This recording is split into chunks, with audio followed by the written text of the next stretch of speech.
everyone, I'm Brandy, an OpenSciEd teacher and professional learning facilitator. Welcome to OpenSciEd Chemistry, Unit 3, Lesson 8. In this lesson, we will predict whether another substance could replace water for some processes and model the structures of H2O and H2S molecules. We will explain why the electronegativities of oxygen and sulfur are different and use a simulation to explore how electronegativity differences affect where electrons are in a bond, the bond characteristic, and its polarity. Let's get started. Let's take a look at how we got here. So during lesson 7, we figured out that models of atomic structure that show valence electrons help explain why carbon forms different numbers of connections and predict how elements interact with other elements. In this lesson, we're wondering, could another substance serve as a substitute for water for some of the processes we need to use it for in space?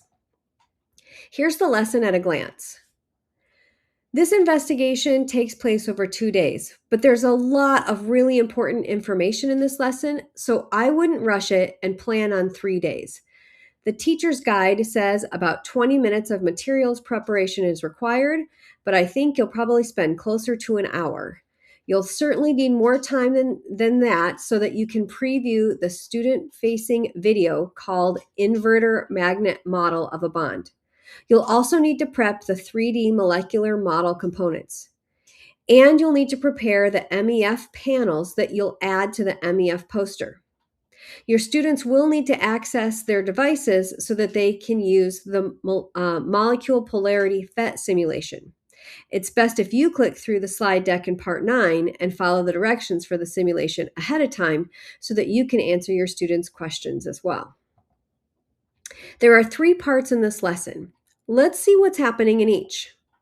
So in the first loop, the students will use models to make predictions about a replacement for oxygen in water molecules. We'll watch a video of an inverter magnet to explain the stability in a bond. We'll figure out that in a bond, balanced forces act on both atoms to keep them a relatively stable distance apart. We wonder, how would the polarity and properties of H2S compare to those of H2O? In the second loop, the students compare the polarities and properties of H2O and H2S and develop an initial explanation for the differences in electronegativity. We figure out that differences in polarity of water and hydrogen sulfide molecules help explain some of their property differences.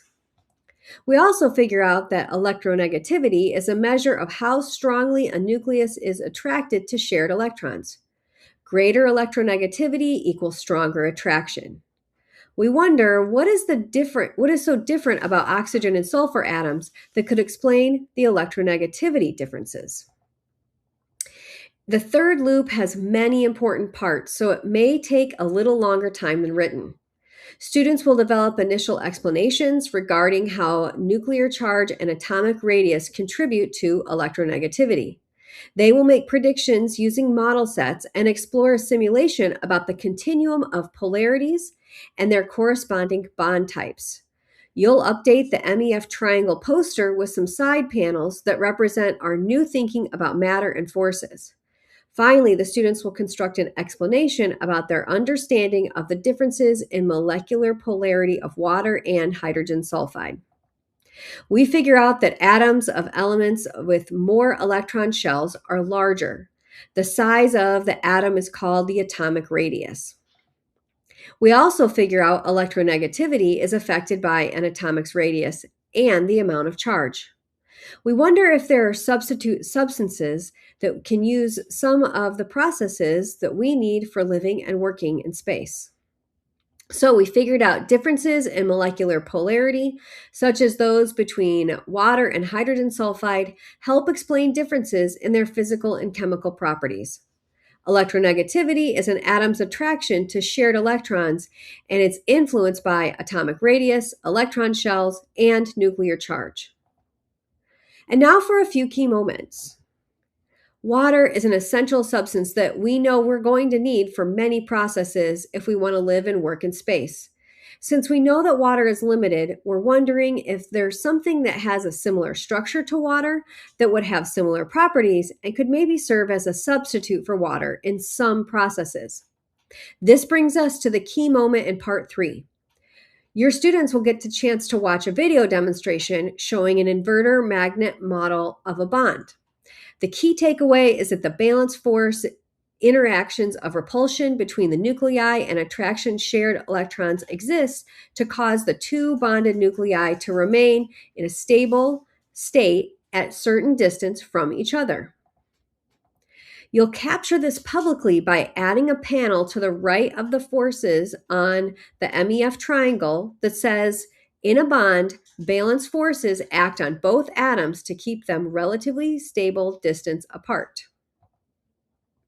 In part 5, the key takeaway here is that water has a higher polarity than hydrogen sulfide, which exerts more pull on its neighboring water molecules. The stronger pull causes more cohesion and a higher boiling point.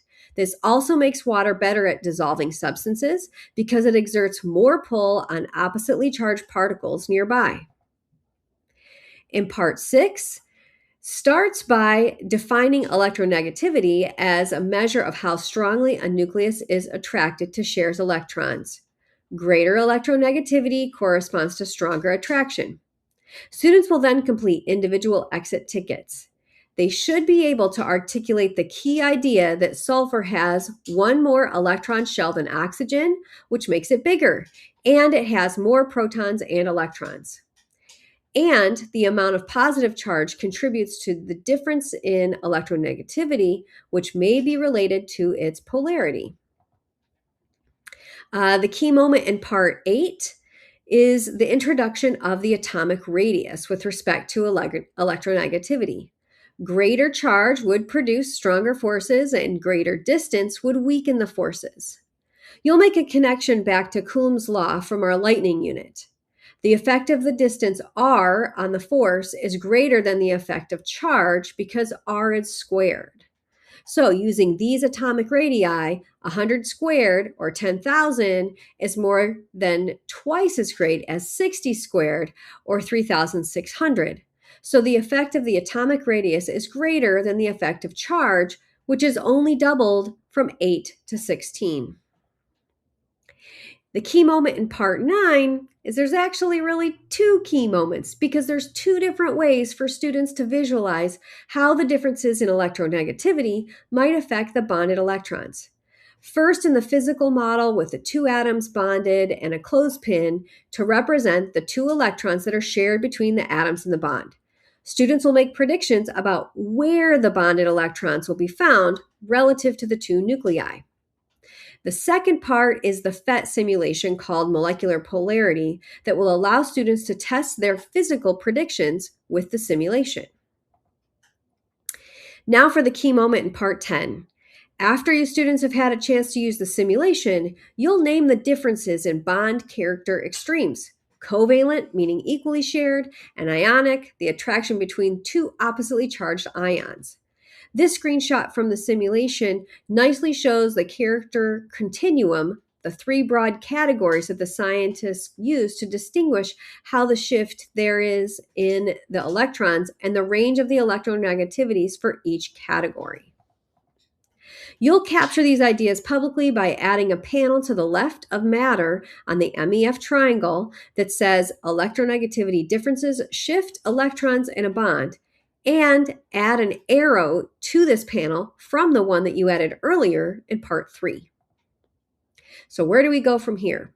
In the next lesson, you'll describe bond characteristics in salt, wood, and metal, and consider salt substitutes in our diets. And we'll complete a midpoint assessment. Now for a few tips and tricks. In parts 3 and 10, you'll be adding information panels to the Matter Energy Forces poster. Make sure you have those panels ready to add and that you could easily remove them at the end of class so you can add them again for your next class. In part 5, if you have a kit, the H2O versus H2S reference is probably already printed on color and on cardstock.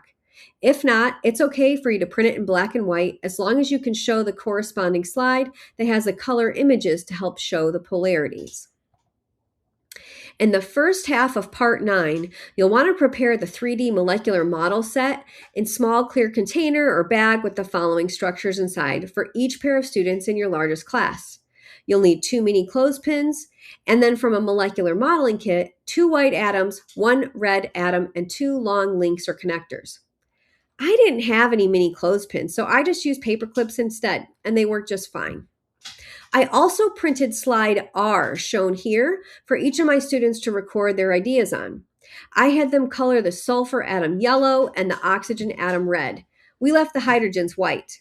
I asked them to draw a line where they chose to put their clothespin or paperclip to represent where they predicted the bond's electrons would be located. In the second half of Part 9, your students will use the molecular polarity PhET simulation. It's really best if you click through the slide deck in Part 9 and follow the directions for the simulation ahead of time so you can answer questions for your students. For the personal glossary, there are many words that you will encounter throughout this lesson, several of which you might have co-constructed or encountered in previous OpenSciEd biology or chemistry units. You know your students. Especially if you have multi-language learners, you may want to take the time to add all of these to your personal glossary or only a select few. For the materials and poster management, you'll need the periodic table handout from Lesson 7 and the MEF poster that you started in Unit 2. You'll also be creating and adding to the substitution reasoning poster throughout this lesson. There are very specific directions sprinkled throughout the numerous parts of this lesson. The image here is one of the completed poster at the end. So to recap, in this lesson, we predicted whether another substance could replace water for some processes and modeled the structures of H2O and H2S molecules. We explained why the electronegativities of oxygen and sulfur are different, and we used a simulation to explore how those electronegativity differences affect where the electrons are in a bond, the bond characteristic, and its polarity. Up next in Lesson 9, we'll describe bond characteristics in salt, wood, and metal, and consider salt substitutes in our diets. We then will complete the midpoint assessment. Good luck and have fun.